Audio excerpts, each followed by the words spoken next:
Here's a morning update. Not sure if I went through this, but here I got the cover off. I still got to pull the oil pump. And then the one last thing will be this. I don't know if that's a pin or if it's like a little bitty bolt. That right there is what indexed that sprocket. And it appears this thing here snapped off somehow. I don't know if that broke when the chain snapped or if the plastic was all like floppy and just hanging down in there. So it might have jammed up, but I'm not sure. Anyway, oh, here's something that I noticed I have to do on video. Hear that shuffling? Every day I'm shuffling. Gotta stop that. Pick your feet up. I'm only 50. I don't need to be a shuffling old man. Huh? You gonna check them out? Look. Eh. What? There's a toad in here. That's what I was telling you. There's a toad in here. What's he doing in here? Hey, toad. You're about to be outside, man. You better go open the door for him. Let him out. Shoot him out the other end. Yeah, so he can get food from outside. I guess so. Yeah, or the flies or something. Yeah, food. New pump. I filled both these holes up. Food for I've never messed with a pump like this before. He's probably going to The old gasket is a metal gasket. He would just try to hop. And then the new one's a fiber, whatever that is, gasket.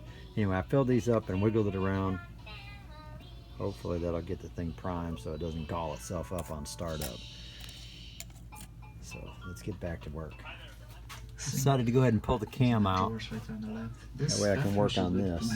Because it's basically the same thing as the cabin. Pretty simple. So I know that it works and it feels good and it's comfortable. Pretty so simple. Bearings all look good. That's the small one. I guess I'm really not sure what I'm doing here. I got this little prick punch. I'm assuming that's just a dowel pin. So I'm going to try to start drilling that out. Take an ease out. See if I can get it to twisting and pop up. If not, I'll just have to drill it all out. And then maybe I'll find something to make a new pin in the lathe. Have to crack out the lathe and make me a pin that I can drive in there. Just to line this thing up, because you can't really drill and tap it. Can't really drill and tap it because then the threads would be too big to go through the sprocket itself. But we'll see what I come up with. I may end up just welding the sprocket to the cam. Bingo. Second attempt. I started with this little bitty. Where is it? This little bitty one right here. Then I went to this one, and as soon as it got through it, it grabbed it, and that thing just started spinning. There you go. The dowel's out. Now I know exactly what size it is, and I can make a new one. Okay, here's the broken cam bolt, and I just happened to find this one and laying in this stack, and it's the exact same length. Already has a washer on it, just like the old one did, and it fits perfect. So I'll use that as my bolt, and I still have to come up with a dowel. I'm not sure if I'm going to use a bolt and grind it down, or if I'm going to actually machine one. That's probably really hard. Well, it's not that hard because I just drilled it. So maybe I can use a bolt to stick in there and just grind the threads a little bit, put some Loctite on it. Oops, line it up. Okay, I'm not sure exactly know what I'm doing here, but it seems to be working. We got to get this down to 4.97 millimeters. Cut.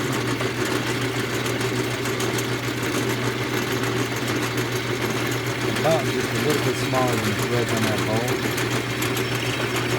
We're going to go 4.97 millimeters.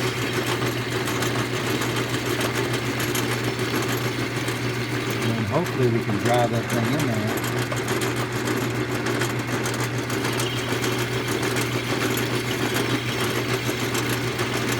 Taking it slow because I'm not sure if it's got a carbide tip or if it's just high-speed steel.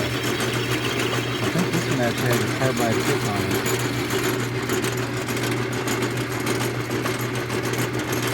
Anyway, I'll come back to you. I still had severe heartburn reflux every day, Sean. When the Nexium drug rep came to the office, Getting closer. I got the Nexium samples. They didn't get given to the patients. I used to take 2 Nexium a day every single day. Okay, it took 2 tries, but I finally got the pin the right size. I ended up using a file to get the final 4.97. It was a little bit under, so once I cut it off, I just flipped it around and drove it in with a lead hammer. I had a little lead hammer, so I drove that in there. And then, let's see here, I gotta set this down. And then this, it's gotta have that washer, the big washer on there to cover up the pin, so the pin doesn't come out. I mean, I can't pull it out, but once you put the cam sprocket on here,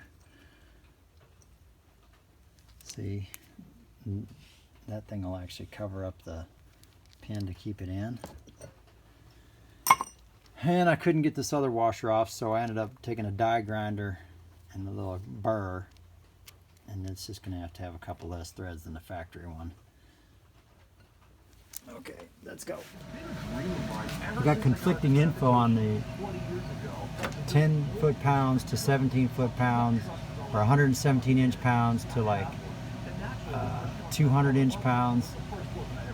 So we ended up at around 150 inch-pounds, and a couple of them, they just weren't feeling like they wanted to tighten up. What's crazy is in my teens and when I used this, I could see it, but now you got to use this right here to, you know, I don't wear glasses, but somehow it's a little bit sketchy. Anyway, we got the cam in, and I made sure I lubed everything up, all these journals, before I dropped it in there, and it spins free. This is my rig for this, 47 foot-pounds. It's an old snap-on wrench from the 80s probably, and it worked perfect. I'll put a long rod in here. Got the crank to top dead center, which brought that key straight up and down. And when I slid the sprocket on, the dot was to the right, just like I was seeing on YouTube. These here don't have yellow, they have dark color, so that's lined up with this one. We've got our 2 dots, if you can see that or not. But the 2 dots on here are lined up with this one. You can't see it, it's under there. And then my dot on here is lined up with that one. So now all I have to do is put the tensioners in here. And as long as those marks all stay lined up with the length that's dark colored on the chain, I should be good to go. I'll slide my little crankshaft. Right here it says forward, and that goes right on there for your sensor, for your camshaft sensor. And then we'll put it all back together. Okay, this will be part 2, and we'll have one more part 3. Got the timing cover on it, timing chain. I took this tensioner back out because I wasn't sure the thing was actually working like it was supposed to, or if it had released. Because it's got this little bitty tab thing on here, which I figured out how to reset the thing. Pull down on this and you can redo that little hook. But for some reason I had the feeling it wasn't actually releasing. But when I popped it out, it was released. And the second time I put it in, I cranked it around like they said, and I heard the click, and I just sat here and watched it. And now it's actually against the spring. And I'm assuming it has some kind of hydraulic pressure that builds up in there to give it a little extra gumption, but I'm not sure. But yeah, crank sensor's on, drive pulley, harmonic damper, whatever you want to call that thing. And now I just have to put the water pump, remount the steering pump, and put that pulley on it, this pulley here, and then throw the alternator and everything else back on it, and we'll be able to crank it up. You know, coils, spark plugs are already in it. But yeah, we'll finish this up tomorrow. There's the motor mount section. I took it out all in one piece. Part that goes to here and down here, it was all taken out. So I'll upload this one, and tomorrow we'll get the rest of it done. It's date night. Gotta go.